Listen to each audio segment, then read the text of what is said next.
Olá, meu amigo, olá, minha amiga aí nas redes sociais, no nosso canal de YouTube, Nova Visão para o Novo Tempo. Olá, você aqui ao vivo, na nossa aula aqui, na nossa comunidade adventista do Belém, a Rua Martim Afonso 152. São todos muito bem-vindos para vir aqui pessoalmente, assistir o nosso estudo, a nossa classe, e também para acompanhar, compartilhar, divulgar esse conteúdo através da sua rede de contatos. Esse conteúdo certamente vai fazer muito bem a você, vai te ajudar na compreensão da palavra de Deus, da vontade de Deus para a sua vida e para o seu povo, e certamente vai fazer bem para os seus amigos, para os seus familiares. Então divulgue, compartilhe, passe esse tema, esse estudo para quem você gosta, para quem você se importa, assim como alguém se importou com você, enviou esse conteúdo, esse link para você. Vocês são muito bem-vindos. E como sempre fazemos para estudar a palavra de Deus, nós pedimos a presença de Deus, a iluminação do Espírito Santo, e para isso eu convido você que está aqui, você aí também, para juntos orarmos. Querido Deus, que na sua misericórdia nós possamos compreender a tua palavra nesse dia. Envia o teu Santo Espírito, Senhor, para nos fazer entender o teu propósito para a nossa vida. O Senhor deixou registrado lá atrás, no livro de Daniel, verdades que nós precisamos hoje entender e colocar em prática. Ajuda-nos a receber isso, Senhor, e que isso transforme a nossa vida e a nossa maneira de enxergar o teu propósito para cada um de nós. Pedimos em nome de Jesus. Amém. Amandinho, nós estamos estudando o livro de Daniel, capítulo a capítulo, e chegamos no capítulo 7. O capítulo 7 dá uma direcionada um pouco mais intensa para o livro de Daniel. Ele começa a entrar numa parte histórico-profética, sim, e eu acho que tem muita coisa para a gente entender e aprender aí. Por isso estamos ansiosos para ouvi-lo. Que Deus te abençoe e te use mais uma vez, meu amigo.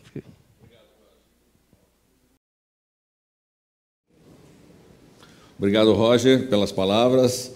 Obrigado a vocês que estão aqui e você que está nos assistindo pela internet. Que Deus possa agora estar conosco, porque tem muita informação para dar e a gente tem batido numa tecla aqui nos nossos estudos. Deus é muito inteligente, né? Muito sabido esse Deus. Ele colocou na Bíblia coisas concretas que a gente pode avaliar, analisar, não é? São as profecias. E a profecia está na história, não dá para mudar, não é? Eu acho legal esse negócio, sabe por quê? Tem muita gente que diz assim, eu não acredito na Bíblia porque esses milagres de Jesus aí é tudo história inventada.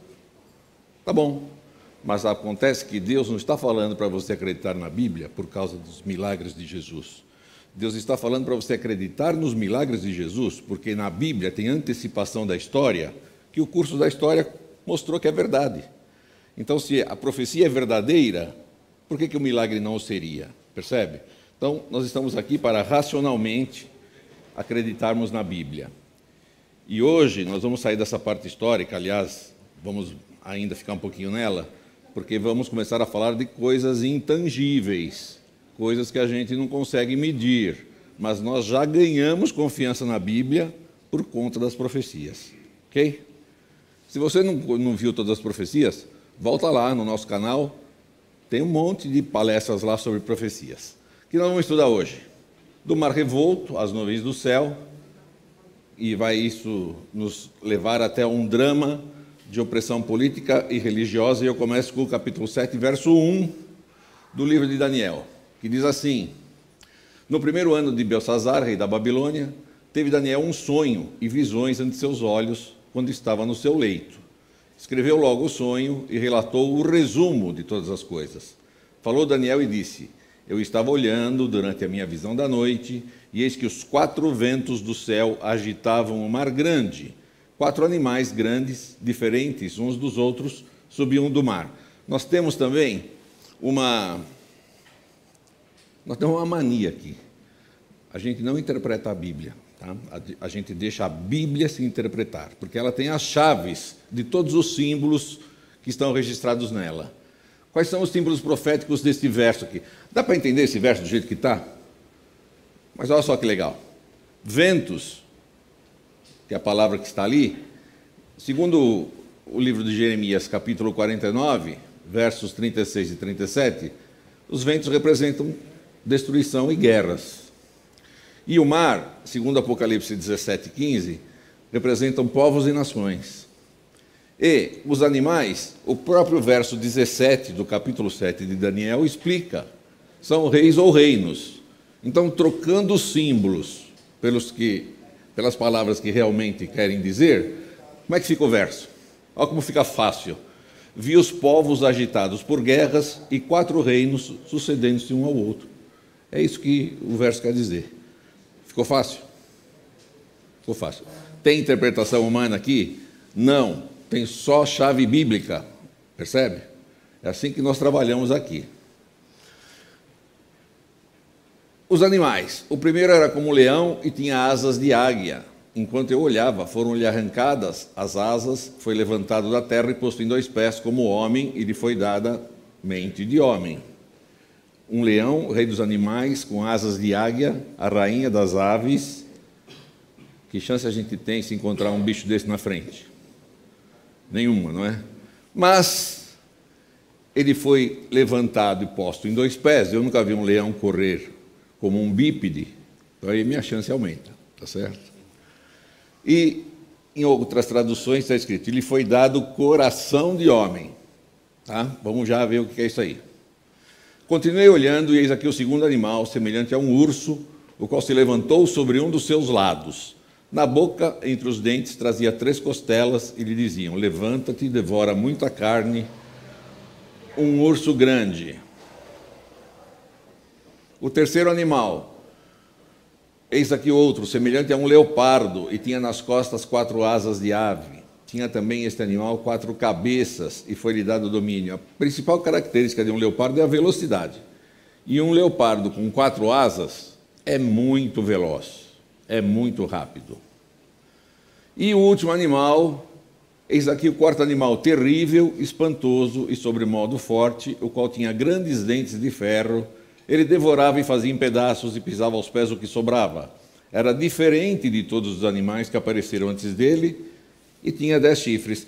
Os outros animais, os outros 3, há na zoologia uma correspondência, não é? Um leão, um urso e um leopardo. Mas esse 4º animal, o nosso profeta Daniel falou, esse bicho é tão terrível, não achei nada parecido com ele para descrevê-lo. E aí nós não sabemos como é que ele era. O que temos aqui é a imaginação do artista, um leão com asas de águia, um leopardo com 4 cabeças e 4 asas, um urso se levantando com 3 costelas na boca e um bicho feio aqui com 10 chifres. E o que significa tudo isso? É muito simples isso aqui, gente. Isso aqui é simples demais, porque nós já vimos isso no capítulo 2, com outros símbolos. Tá? Pega lá no canal Nova Visão para Novo Tempo, assiste lá a palestra do capítulo 2. Vamos lá, o leão tem asas de águia, foi-lhe dado o coração de homem, foram arrancadas as asas. Então, ele está dizendo assim, ó, esse leão, e a gente já viu no verso 17, que são reinos, ele representa a Babilônia, que vai ganhar de todo mundo, mas vai perdendo o seu poder. Primeiro ficou sem asas, depois ficou de pé, depois ainda troca o coração. Como é que chamava aquele rei das cruzadas lá, que era muito valente? Ricardo, coração de... E um leão com coração de homem. Afrouxou. Então ele está dizendo assim, este primeiro animal vai passar, e é a Babilônia. Só que está no Museu Britânico, está no Museu de Nova York e em alguns outros. São tijolos vitrificados que vieram de Babilônia, onde tem um leão com asa, um leão alado, tá? Símbolo da Babilônia. Um urso, Daniel 7,5. Ele levantou-se sobre um dos lados, a gente leu, isso aqui é interessantíssimo, gente. Tinha 3 costelas na boca. O império que sucedeu Babilônia foi a Medo-Pérsia. E a Medo-Pérsia, para conquistar o poderio, ela teve que ganhar da própria Babilônia, de um império pequeno, mas rico, chamado Lídia. Você estudou no ginásio, onde foi cunhada a primeira moeda de ouro. Foi aqui na Lídia. Tá? Não lembra mais, né? O rei chamava Creso. Procura lá na Barça, que você vai encontrar. E ela teve que ganhar do Egito também. Tá? Segundo Império Mundial, Medo-Pérsia. A gente já vai ver isso com mais riqueza. Tá? Mas eu quero chamar a atenção, pessoas, para aquele verso lá. O leão levantou-se sobre um dos seus lados. Não é o que está escrito aqui? Levantou-se sobre um dos seus lados. Isso aqui é uma enciclopédia, que eu de vez em quando trago um exemplar aqui. Olha só o que está escrito aqui. Ciro ganhou de Astíages, Ciro, que era um persa, ganhou do Astíages, que era rei dos Medas, tá? E olha o que está escrito aqui, ó. Hoje admite-se que em 560 ou 559 Ciro levantara os persas sobre os medos. O mesmo verbo da Bíblia, na enciclopédia. O leão levantou-se sobre um dos seus lados, ele se levantou sobre o seu lado persa. Olha que coisa impressionante isso. Você não vai aprender isso na escola, nem na Rede Globo, nem em lugar nenhum, tá bom? Você só vai aprender isso aqui. Eu acho isso aqui impressionante. Isso aqui, a gente devia fazer uma cadeia de televisão mundial e mostrar isso aqui, para quem não acredita na Bíblia.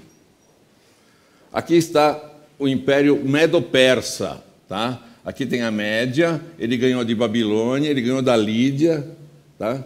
Lembra de Sardes, uma das 7 cartas do Apocalipse? É para a igreja de Sardes, que era na Lídia, tá? E ele teve que ganhar do Egito aqui também, não é? O Ciro ampliou o Império Babilônico. O terceiro animal, leopardo. Só desse aqui dava para falar umas 3 horas, tá? Mas eu vou falar 3 minutinhos só. Ele tinha 4 asas e 4 cabeças. Era o terceiro império mundial, que corresponde à Grécia, de Alexandre Magno. O Alexandre Magno, em 10 anos, ele tinha 23 anos quando ele começou a ampliar o Império Grego, macedônio, na realidade. E ele morreu com 33. Ele tomou toda a região que era do Império Medo-Persa e ele foi até a Índia. Tá? Em 10 anos, com avião a jato, com caminhão turbinado, é fácil, né? A pé, a cavalo, tendo que construir pontes para ultrapassar os rios, tendo que escalar montanhas, tendo que dar comida para centenas de milhares de homens. Naquele tempo, esse camarada era um gênio, simplesmente isso. Olha o que ele fez, ele saiu aqui da Macedônia, ele foi tomando tudo, tomou o Egito também, a Mesopotâmia, a Babilônia, a Média, a Pérsia e tal, ele chegou na Índia. E ele só voltou porque os seus soldados não quiseram mais avançar. Senão esse cara tinha ido até a China, com certeza. Tá? Não sei se ia ser legal, né? O produto não ia ser chinês, ia ser grego. Tá certo? O império dele cobriu 5.200.000 quilômetros quadrados. É muita coisa para aquela época. Tá? Ele incluiu a logística em seu planejamento estratégico. Ele tinha que saber como que os inimigos trabalhavam, como eram os terrenos, os climas. Ele fez inovações tecnológicas, ele desenvolveu alianças, ele fez um monte de coisa que as empresas de logística hoje fazem. Então, o pessoal que estuda o desenvolvimento da logística começa com Alexandre. Olha que camarada brilhante. Também ele não podia ser menos brilhante. O mestre dele foi simplesmente o Aristóteles, né? Ele foi aluno de Aristóteles. A distância entre a Macedônia e a Índia são 5.807 quilômetros. Calcula-se que seu exército andou mais de 12.000 quilômetros. De carro? Percebe como ele foi veloz, não é? O leopardo é veloz e com 4 asas indica perfeitamente a velocidade das conquistas de Alexandre. Mas por que esse bicho aí tinha 4 cabeças? Porque quando Alexandre Magno morreu, e não se sabe muito bem do que ele morreu, de congestão, envenenado, alguma coisa, ele tinha só 33 anos quando ele morreu, os 4 principais generais dele pensaram assim, olha aqui, nós tivemos fora de casa por 10 anos, fizemos esse império grande, agora o homem morreu, o filho dele é pequeno, o irmão dele é meio retardado, eles simplesmente liquidaram com a família toda e dividiram o império de Alexandre em 4. Então, ao invés de ter uma cabeça pensante que era Alexandre, o império passou a ter 4 cabeças. Tá? E a gente tem isto aqui na enciclopédia, gente. Ó. Ptolomeu foi um deles. Tá? A dinastia dos Ptolomeu foi a mais inteligente e a mais firme das que partilharam o Império de Alexandre. Ptolomeu ficou no Egito, tá? Mas tem aqui, ó, no ano de 302, uma nova liga foi formada entre Seleuco, Cassandro, Lisímaco e Ptolomeu. Então, o Império de Alexandre ficou assim dividido. Cassandro aqui na Macedônia, Lisímaco na Ásia Menor, Seleuco pegou toda a parte da Síria e Mesopotâmia, e o Ptolomeu ficou com o Egito e a Palestina. Depois, esses dois sobreviveram mais tempo. Quando a gente lê na Bíblia, Reino do Norte contra Reino do Sul, são sempre os Seleucidas contra os Ptolomeus. Tá certo? Isso nós vamos aprender no capítulo 11, né? Toma nota aí. Mas não é impressionante estar na Bíblia que o Império de Alexandre ia ser expandido rapidamente e depois seria dividido em 4? É coincidência isso, gente? Fala sério. Bom, aqui esse livro, História dos Hebreus, conta o sonho que Alexandre Magno teve quando ele foi entrar em Jerusalém. Deus deu um sonho para ele e falou assim, ó, você vai entrar na minha cidade, você preserva tudo que tem lá, porque eu estou fazendo você ganhar todas essas batalhas. Esse sonho está relatado nesse livro. Legal, né? Muito bem. Um animal terrível, Daniel 7, ele era espantoso, sobremodo forte, tinha dentes de ferro, 10 chifres, era diferente dos anteriores. E era mesmo porque não existia na zoologia nada parecido. O quarto império mundial foi Roma. Roma tinha uma maneira de agir assim. Ela já chegava quebrando tudo, mas ela preservava o governante do local. Já falei aqui, né? Quando Jesus morreu, tinha um imperador, né? Tinha o imperador em Roma, tinha o rei de Israel e tinha o governador chamado Pôncio Pilatos, que era quem mandava de fato. Mas Roma equivale às pernas de ferro da estátua do capítulo 2, por isso que ela tinha dentes de ferro, tá? Então, o paralelo entre Daniel 2 e 7. Está falando do mesmo período, no capítulo 2 com uma estátua de metais e no capítulo 7 com animais. Percebe que aqui ele só falou assim, ó, vai ter um, depois outro, depois outro, depois outro, depois vai se dividir, depois Jesus vai voltar. Aqui ele falou, vou te dar um zoom de como é que vai ser. Tá? Lá no capítulo 2 eu falei que a Babilônia ela vai perder aos poucos o poder. Depois eu falei da Medo-Pérsia, ela vai se levantar sobre o lado persa. Depois vai ter um Alexandre Magno, que vai ser muito rápido, mas o império dele vai ser dividido em 4.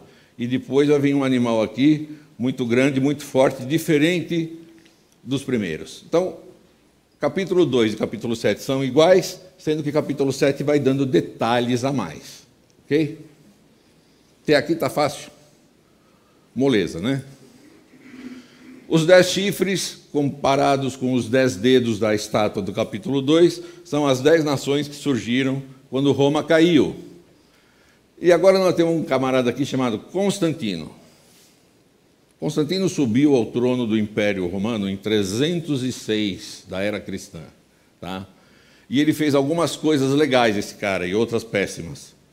Ele primeiro foi morar em Bizâncio, que é na Turquia atual. Tá? E ele transformou aquela cidade numa nova Roma. E ele, muito modesto, deu para aquela cidade o nome dele, Constantinopla. Tá certo? Então, começam a haver, em Roma, ataques daquelas tribos que queriam ser independentes. Coisa que aconteceu só no ano 476, nós já vamos ver já. Mas já desde o ano 306, já começaram ali umas rusgas para aqueles povos se libertarem. Quando ele levou, então, a administração para Constantinopla, ele enfraqueceu Roma, percebe? Porque agora o governante não está mais em Roma, está em Constantinopla. Aqui tem Roma e aqui você tem Constantinopla, à beira do Mar Negro, uma cidade muito estratégica. Aqui é ponto de passagem para o Médio Oriente, para a Ásia e para a Europa. Por isso que ele foi para lá. Tá certo? Muito bem. O nosso amigo Daniel quis saber que bicho que é esse aí. Nós estamos querendo saber também, né? que faz tudo isso, bate, quebra, pisa nos pés. Eu quero saber a respeito dos 10 chifres e do outro chifre que subiu, um 11º chifre que subiu, diante do qual caíram 3, isto é, daquele que tinha olhos e uma boca que falava grandes coisas, e cujo parecer era mais robusto do que o dos seus companheiros. Eu olhava, e eis que esse chifre fazia guerra contra quem? Contra os santos, e prevaleceu contra eles. Então vamos lá. Agora você precisa assim, dizer assim para você mesmo: meu coração, eu estou acreditando na Bíblia, porque tudo que a Bíblia falou de história aconteceu. E agora que ela vai falar coisas que são um pouco mais profundas, meu coração se acalme e aceite, tá bem? Este poder, que vai ser diferente dos primeiros, e vai abater a 3, e vai falar palavras contra o Altíssimo, e destruirá os santos do Altíssimo, e cuidará em mudar os tempos e a lei. De que lei está sendo falada aqui? Para mim é muito simples. Cada império que sucedeu ao outro aboliu a Constituição anterior e pôs em prática as leis dele. Então, para isso estar registrado aqui, não é porque seriam leis humanas. Esse poder aqui, que fala contra Deus e vai atrás do povo de Deus, vai mexer na lei de Deus. É muito simples. Proferirá palavra lá. Cuidará em mudar os tempos e a lei, e eles, os santos, serão entregues na sua mão por um tempo e tempos e metade de um tempo, mas o juízo será estabelecido, e eles tirarão o seu domínio para o destruir e para o desfazer até o fim. E o reino, e o domínio, e a majestade dos reinos debaixo de todo o céu serão dados ao povo dos santos do Altíssimo. Esses que esse poder está perseguindo, percebeu? No fim, esses serão os vencedores. O seu reino será um reino eterno, e todos os domínios o servirão e lhe obedecerão. Aqui terminou o assunto. Quanto a mim, Daniel, os meus pensamentos muito me perturbaram, e mudou-se em mim o meu semblante, mas guardei o assunto no meu coração. Vamos lá. Esses 10 chifres representam aqueles reinos divididos da Europa, e vai se levantar um entre eles que vai abater 3. Esse camarada aqui é uma efígie de um cara chamado Ário. O que o Ário tem a ver com essa história? Tem muito a ver. O Ário lançou uma novidade lá, no ano 300, mais ou menos, que Jesus nunca tinha sido Deus. Jesus não era Deus, era história. Tá? Então, se ele negava a divindade de Jesus, ele também negava a trindade. Tá? E isso daqui foi debatido no concílio em Nicéia, no ano 325, deu uma forrobodó lá, só que 3 povos abraçaram essa doutrina: os érulos, os vândalos e os ostrogodos. E no ano 476, um desses povos, os érulos, entraram em Roma e acabaram com o reinado do imperador Rômulo Augusto. Tá? Aqui começa o que se chama Idade Média, queda do Império Romano, início da Idade Média. Foi um daqueles 3 povos que abraçaram a doutrina de Ário, por isso eles são chamados povos arianos. Arianos não de etnia, arianos de pensamento. Jesus não é Deus. Eu tenho todo um histórico aqui, quem quiser me pede, eu mando, tá? Aqui diz que o Odoacro era o rei dos érulos, foi ele que destronou o imperador. Ele fez um império em toda a Itália, parte da Iugoslávia, tá? E essa parte aqui começou a brigar com os outros cristãos, porque os outros cristãos falavam que Jesus é Deus, e eles não. E começa uma briga religiosa aí, tá? Em 493, esses érulos foram derrotados e tiveram que sair de Roma pelos vândalos. Os vândalos tomaram uma parte do sul da Espanha, o norte da África, e eles também eram arianos. Mas eles foram lá bater nos érulos porque o imperador, que estava lá em Constantinopla, pagou para eles.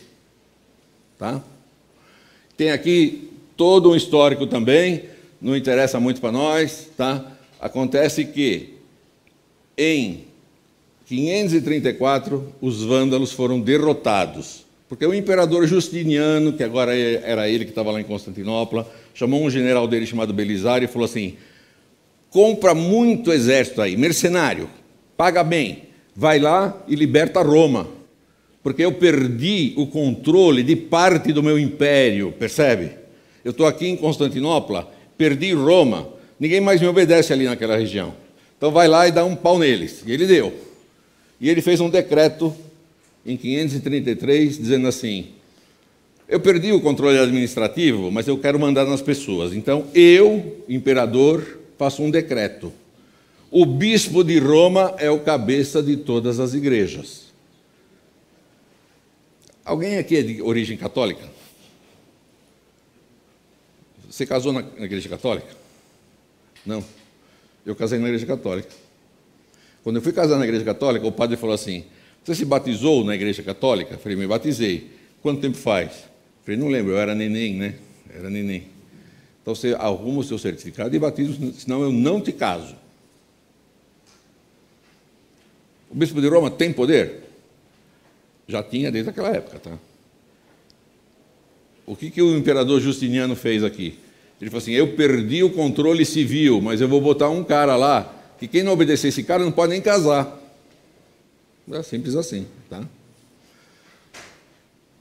Só que esses poderes arianos não deixavam o bispo de Roma mandar, porque o bispo de Roma acreditava que Jesus é Deus, e o povo ariano não. O que aconteceu? Olha o imperador Justiniano aqui, ele contratou esse general Belisário, que tomou Roma no ano 538. Então, o que acontece? 3 poderes arianos destruídos: os Érulos, em 493, os Vândalos, em 534, e os ostrogodos finalmente são derrotados em Roma, em 538. E aquele decreto do imperador, que foi feito em 533, só começa a valer quando aquele povo saiu de Roma. Começa a valer em... Por que isso aqui é importante? Por causa do resto do verso, que diz assim, ó: abaterá 3 reis. Já foram abatidos, tá? O 4º animal será o 4º reino da terra, Roma. Quanto aos 10 chifres, daquele mesmo reino se levantarão 10 reis, Europa dividida. E depois dele se levantará outro, o qual será diferente do primeiro, e abaterá a 3 reis. Um poder político-religioso que surge em Roma e acabou com 3 nações que não acreditavam que Jesus é Deus. Isso aqui não vou falar. Cuidará em mudar os tempos e a lei. Eu tenho que falar, gente. Porque nós estamos chegando num ponto do estudo que é assim. Nós temos falado de história. Depois de Babilônia veio o quê? Depois de Medo-Pérsia veio o quê? Depois de Grécia veio... Vocês estão percebendo que nós estamos aqui falando de coisas terrenas. Estamos falando de poder político. Estamos falando de nação que quer mandar uma na outra. Mas, de repente, Daniel 7 fala assim: esse poder que surgiu profere palavras contra o Altíssimo. Ele muda a direção do ataque. Ele vai atacar o quê? As coisas do céu, as coisas divinas. Por isso que é um poder político e religioso. Ele magoa o povo de Deus e ele muda os tempos e a lei. Um poder político e religioso. Está muito claro isso aqui, não está? Alguém tem dúvida? Esse camarada aqui chama Lúcio Ferraris, e lá na Idade Média ele fez um compêndio de leis canônicas, jurídicas, moral e teológica, chamada Prompta Bibliotheca. Senhor, eu preciso mostrar isso para as pessoas. Está escrito isso aqui na Prompta Bibliotheca. O mestre supremo na igreja é o pontífice romano. Para haver harmonia, requer-se submissão completa e obediência à vontade da igreja e do pontífice romano, como ao próprio Deus. Daniel 7 disse assim: este poder vai ter uma boca que fala com insolência e vai atacar Deus. O Papa é chamado Santíssimo porque ele corretamente é considerado como tal. Somente o Papa é o vigário, o substituto de Cristo, que é a fonte de toda a santidade. O Papa é o supremo juiz da lei na terra e o representante de Cristo, que é não somente um sacerdote para sempre, mas também Rei dos Reis e Senhor dos Senhores, civilità católica, mencionado no Conselho do Vaticano, e por aí vai. As fontes estão aí. O Papa é de tão grande autoridade e poder que pode modificar, exemplificar ou interpretar mesmo as leis divinas. O Papa é de tão grande dignidade e tão exaltado que não é um mero homem, mas é como se fosse Deus e o vigário de Deus. Essa daqui me dá até uma coisa no estômago, pessoas. O Papa é como se fosse Deus na terra, soberano único dos fiéis de Cristo, chefe de reis, tendo plenitude e poder a quem fora confiado pelo onipotente Deus a direção não somente dos reinos terrestres, como também do celeste. Quer dizer, o Papa manda no céu. Me perdoem, mas eu tenho que mostrar isso. Mas, você acha que Deus não sabia disso? Além de Daniel 7, ele fala assim, ó, vai surgir um poder lá que vai barbarizar. Mas vou te dar outras dicas. Carta de Paulo aos Tessalonicenses, capítulo 2, versos de 1 a 5. Ora, irmãos, rogamo-vos pela vinda de nosso Senhor Jesus Cristo e pela nossa reunião com Ele, que não vos movais facilmente do vosso entendimento, nem vos perturbeis, quer por espírito, quer por palavra, quer por epístola, como se procedesse de nós, como se o dia de Cristo estivesse perto. Ele está dizendo assim, antes de Jesus voltar, vão falar coisas aí, mas você não pensa que está saindo de nós, tá? Ninguém de maneira alguma vos engane, porque não será assim. Jesus não vai voltar, antes que venha a apostasia e se manifeste o homem do pecado, o filho da perdição, o qual se opõe e se levanta contra tudo que se chama Deus ou se adora, de sorte que se assentará como Deus, no templo de Deus, querendo parecer Deus. O Papa é como se fosse Deus na terra. Gente, isso aqui não são palavras minhas, tá? Mas é muito sério ou não é? E ele, mesmo Paulo, falou em Atos, eu sei que depois da minha partida entre vós penetrarão lobos vorazes, que não pouparão o rebanho, e que dentre vós mesmos se levantarão homens, falando coisas pervertidas, para arrastar os discípulos atrás deles. Dentro da igreja. É isso que está falando aqui. Dentro da igreja vai acontecer a apostasia, aquela de Daniel 7. Carta de Paulo a Timóteo. Conjuro-te perante Deus e Cristo Jesus, que há de julgar vivos e mortos, pela sua manifestação e pelo seu reino. Prega a palavra, insta, quer seja oportuno, quer não. Corrige, repreende, exorta com toda a longanimidade e doutrina, pois haverá tempo em que não suportarão a sã doutrina. Pelo contrário, cercar-se-ão de mestres segundo as suas próprias cobiças, como que sentindo coceira nos ouvidos, e se recusarão a dar ouvidos à verdade, entregando-se às fábulas, dentro da igreja. Isso aqui é a carta, uma bula papal de João Paulo II, tá? Porque o bispo de Roma, cabeça de todas as igrejas, Armandinho, você está inventando coisas. Isso lá foi lá no ano 533. Foi aquele imperador maluco lá que fez isso. Mas olha só, essa carta é de 1995.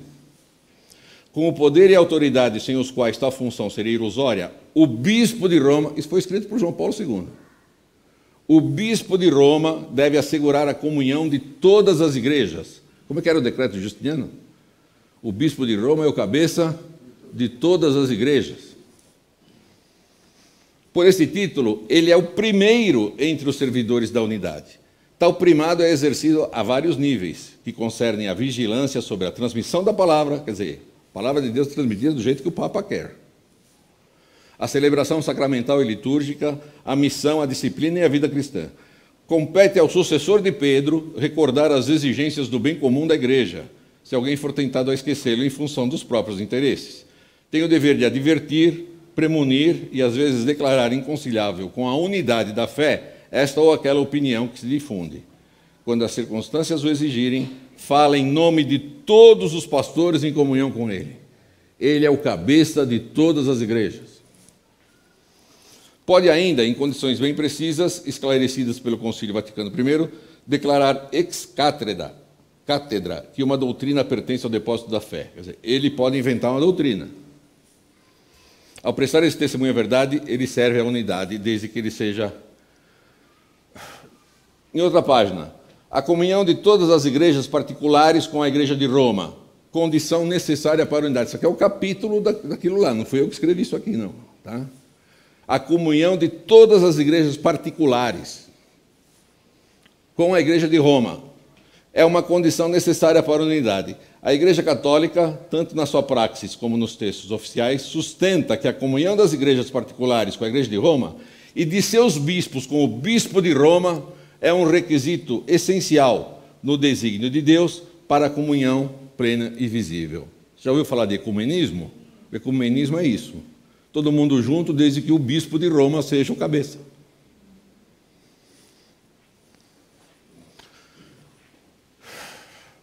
E cuidará em mudar os tempos e a lei. Édito daquele Constantino lá. Esse édito é do dia 7 de março de 321. Ah, como é que você sabe? Porque está lá no Museu Britânico. Tá? Isso aqui não é invenção. Que todos os juízes e todos os habitantes da cidade e todos os mercadores e artífices descansem no venerável dia do sol. Não obstante, atendam os lavradores com plena liberdade ao cultivo dos campos, visto acontecer a miúde que nenhum outro dia é tão adequado à semeadura do grão ou ao plantio da vinha, daí o não se dever deixar passar o tempo favorável concedido pelo céu. É o seguinte, todo mundo para no venerável dia do sol. Como é que se fala domingo em inglês? Sunday quer dizer o quê? Tá. Em alemão também, tá? Sonntag. É para parar no domingo. Só aqueles que têm que semear, se for favorável o tempo, o clima, a chuva, pode fazer isso. Mas o resto para no domingo.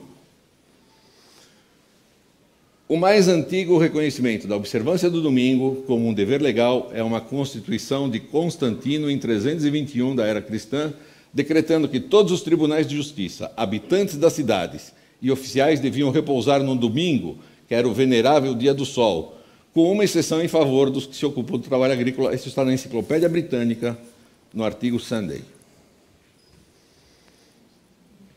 Constantino o Grande baixou uma lei para todo o império em 321, para que o domingo fosse guardado como dia de repouso em todas as cidades e vilas, mas permitia que o povo do campo seguisse seu trabalho. Isso está na Enciclopédia Americana. Isso não é coisa minha, tá? Os cristãos trocaram o sábado pelo domingo. Constantino, em 321, determinou a observância rigorosa do descanso dominical, exceto para os trabalhos agrícolas. Em 425, depois de Constantino, proibiram-se as representações teatrais nesse dia, e no século VIII aplicaram-se ao domingo todas as proibições do sábado judaico, Grande Enciclopédia Portuguesa e Brasileira, no artigo Domingo. O grande historiador, Cardeal Gibbon, com sua incontestada autoridade, assevera o seguinte: o sol era festejado universalmente como um invencível guia e protetor de Constantino. Constantino averbou de die solis, o dia do sol, como o dia do Senhor, um nome que não podia ofender os ouvidos de seus súditos pagãos. A história do declínio e queda do Império Romano, capítulo 20, parágrafo 2º e 3º, volume 2. Está na história, gente. Está na história. O Papa tem poder para mudar os tempos, abrogar as leis e dispensar todas as coisas, mesmo os preceitos de Cristo. Decreto do Translate, na página 193. O Papa está livre de todas as leis. Ele pode dispensar a lei e fazer do errado direito, por meio de correções e mudanças das leis. Papa Nicolau que disse isso aqui. É chocante? Mas Daniel falou que ia ser assim. Paulo falou que ia ser assim. Semana que vem eu vou te mostrar o que Pedro, que muitos dizem que é o fundador da Igreja Católica, o que ele falou sobre isso, tá bom? Mas para a semana que vem. O Papa é o representante de Cristo. O Papa tem poder para mudar os tempos, abrogar as leis e dispensar todas as coisas, mesmo os preceitos de Cristo. Bom, isso aqui já falamos. E eu estou mostrando isso porque, diz assim, o Papa pode fazer tudo no lugar de Cristo. Qual é a opinião de Cristo a respeito disso? Não penseis que vim revogar a lei. Como é que é? O Papa fala que ele pode mudar as leis, mesmo os preceitos de Cristo, e Cristo fala assim, eu não vim fazer isso. Eu não vim. Não vim para revogar, vim para cumprir. E olha só o que mais ele fala. Porque em verdade vos digo, até que o céu e a terra passem, nenhum i ou tio jamais passará da lei. O céu passou. Então a lei está em vigor. Até que tudo se cumpra. Agora olha só o que ele fala aqui. Aquele, pois, que violar um desses mandamentos, posto que dos menores, e assim ensinar aos homens, será considerado mínimo no reino dos céus. Então o Papa diz que ele pode fazer tudo em lugar de Cristo, e Cristo está dizendo assim, quem mexer na minha lei vai se ver comigo. É simples assim. A lei de Deus. A lei modificada. Quais são as modificações? Vou mostrar aqui, mais aqui. Não tem na lei modificada o artigo 2 da lei de Deus. Não farás para ti imagens de escultura. Isso não tem. Então você entra numa igreja católica, o que mais tem é imagem de escultura. Como eles tiraram 1, ficaram só 9. Aí eles pegaram o 10º e dividiram em 2. Para voltar até 10. Tá? E este aqui foi modificado por Constantino e por outros imperadores no decorrer da história. Tá? Vai mudar os tempos e a lei.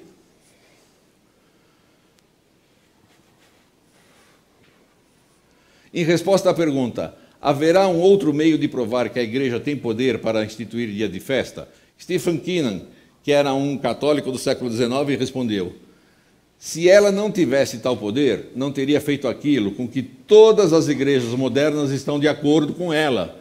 Isto é, ela não teria substituído a observância do domingo, o 7º dia, observância do sábado, o 7º dia, pela observância do domingo. Uma mudança para a qual não existe autoridade bíblica. Isso está no catecismo católico. Está dizendo, sabe por que a lei mudou? Porque a igreja tem poder para mudar e ponto final. E diz mais, todas as igrejas evangélicas que seguem isto estão se submetendo à vontade da igreja católica. Lamento. Podeis ler a Bíblia do Gênesis ao Apocalipse, e não encontrareis uma única linha que autorize a observância do domingo. As Sagradas Escrituras obrigam a observância do sábado, um dia que ninguém santifica, cardeal James Gibbons, a fé de nossos pais. Foi a Igreja Católica que, pela autoridade que lhe foi conferida por Jesus Cristo, aonde? Transferiu este repouso para o domingo, em memória da ressurreição de nosso Senhor. Eles tinham que ter uma desculpa, né? Assim, a observância do domingo pelos protestantes é uma homenagem que prestam à autoridade católica. Vou ler de novo. A observância do domingo pelos protestantes é uma homenagem que prestam à Igreja Católica. E vou dizer outra. Eles citam aqui a ressurreição de Cristo como justificativa para o domingo, mas esquecem que Jesus falou lá atrás, eu não vim mudar nada. Então não me usem para dizer que eu mudei. É simples assim. O que dizem as igrejas protestantes?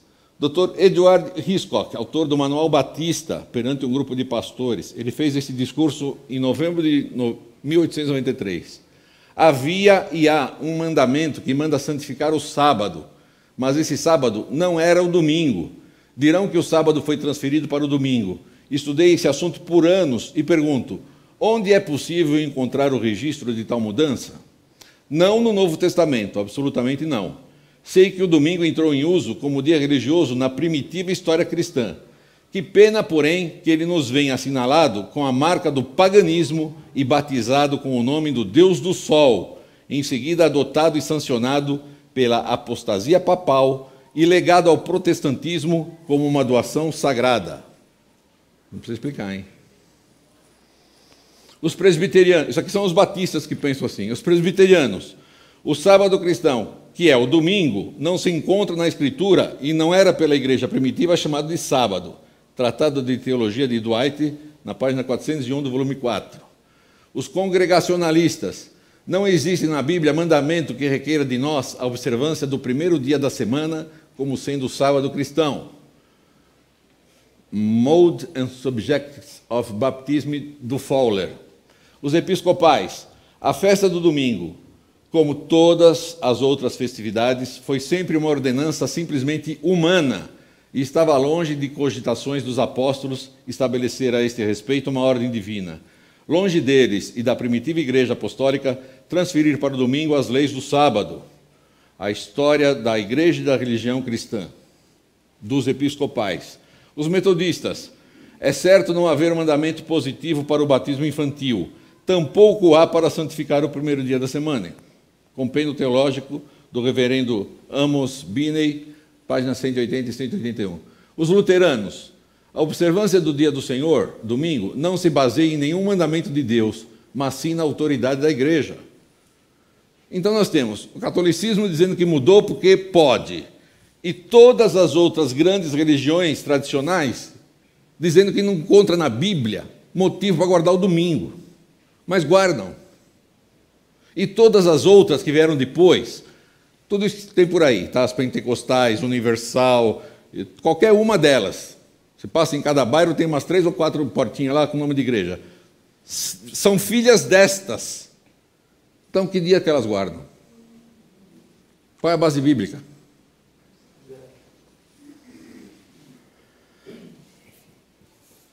Eu tenho um grande amigo que há uns 20 anos atrás, a gente estava conversando sobre esse assunto, e ele me falou uma frase bíblica, e eu nem respondi para ele porque eu fiquei tão triste.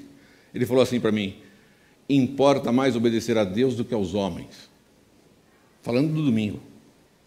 Quem é que fez o sábado? Êxodo 31, 18. Deus escreveu com o seu próprio dedo. Quem é que fez o domingo? Constantino. Então, importa obedecer mais a Deus do que aos homens? O que nós estamos obedecendo?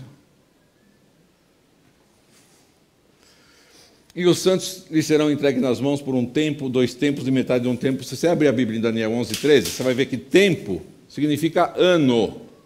Então nós vamos ver aqui. Os santos lhes foram entregues nas mãos por 1 ano, 2 anos e metade de 1 ano. Ano profético. Perseguição aos santos nos coliseus. Perseguição aos santos. A Inquisição. Quem é que patrocinou a Inquisição? Pode falar. Vou falar. A Igreja Católica. Qual era o motivo para a Inquisição?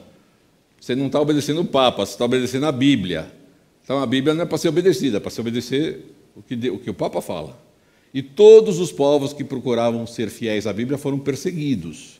E se você olhar, a Idade Média é uma barbaridade tremenda. Tá? Os valdenses quase foram dizimados. Hoje eles estão lá ainda, no norte da Itália. Tá? Milhares de valdenses foram mortos. Os valdenses faziam assim: eles copiavam à mão um pedaço das Escrituras e punham aqui dentro do peito. E quando eles iam fazer compra na cidade, ele dava uma especulada lá se o cara aceitava um pedaço da Escritura, porque a Bíblia tinha sido proibida pela Igreja Católica. Tá? Já ouviu falar de colportor? Colportor é vendedor de livro sagrado. E a palavra vem daqui, porque eles portavam no colo a Bíblia. Colportar, portar no colo. Tá?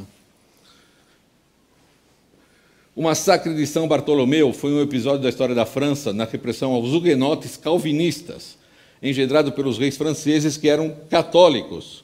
Os reis católicos assassinaram 100 mil protestantes em 23 e 24 de agosto de 1572 em Paris, no dia de São Bartolomeu. Mortos como ovelhas no matadouro. Você tem livros sobre isso, tá?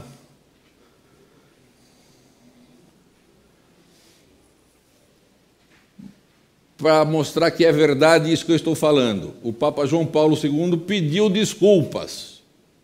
Ele não pediria desculpas se isso que eu estou falando aqui fosse falso. O Papa João Paulo II pediu desculpas aos judeus, a Galileu, às mulheres, às vítimas da Inquisição, aos muçulmanos mortos pelas cruzadas e quase todos os que sofreram nas mãos da Igreja Católica ao longo dos anos.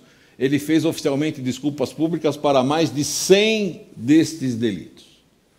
O Papa pediu desculpas, inclusive, pelo papel da Igreja Católica em muitos eventos históricos, como o processo legal sobre o cientista e filósofo italiano Galileu, que era católico, né? Mas o que Galileu falou de errado? Ele falou que não era a Terra o centro do universo, era o Sol, o centro do nosso sistema solar, era o Sol, que a Terra girava em torno do Sol. E o Papa ficou muito bravo, o Papa falou assim, eu sou Deus, eu estou aqui, tudo gira em torno de mim. Então você vai morrer se você não se retratar. Tá? Wojtyla, que é o Papa João Paulo II, também citou os povos nativos das Américas, ao qual pediu desculpas pelos desatinos dos missionários, como também o envolvimento de católicos com a escravidão africana, além do papel da hierarquia na igreja nas execuções na fogueira e as guerras religiosas que seguiram a reforma protestante. Ele falando. Ok? Reinou por 3 tempos e meio. Quando começou? Em 538. Então vamos fazer uma conta. Profeticamente, cada dia vale 1 ano. Isso está em Números 14, 34, tá? Segundo o número dos dias em que espiaste a terra, 40 dias, cada dia representando 1 ano. Cada dia por 1 ano. Vamos fazer a conta aqui do um tempo é 1 ano, 2 tempos, 2 anos, tempos. Está aqui, ó, deixa eu falar tudo de novo. Um tempo é 1 ano. O ano judaico tem 360 dias. Então, um tempo, que equivale a 1 ano, equivale a 360 dias. 2 tempos, 2 anos, 720 dias. Metade de um tempo, metade de 1 ano, 180 dias. Somou tudo, 1.260 dias proféticos, tá? Cada dia te dei por 1 ano, de 538 mais 1.260, nós vamos parar em 1.798. Não faz tanto tempo. O que aconteceu aqui nessa data? O Papa Pio VI foi aprisionado por Napoleão. Esse período é tão importante na Bíblia que ele é citado 7 vezes. Tá? 1.260 anos de perseguição. Isso aqui é uma enciclopédia. Estamos falando do Papa Pio VI. Olha que coisa impressionante isso aqui. Um dos generais de Bonaparte foi morto em consequência do assassínio em Roma do general Dufault, representante do governo francês. O diretório apoderou-se do Papa e proclamou a República em Roma.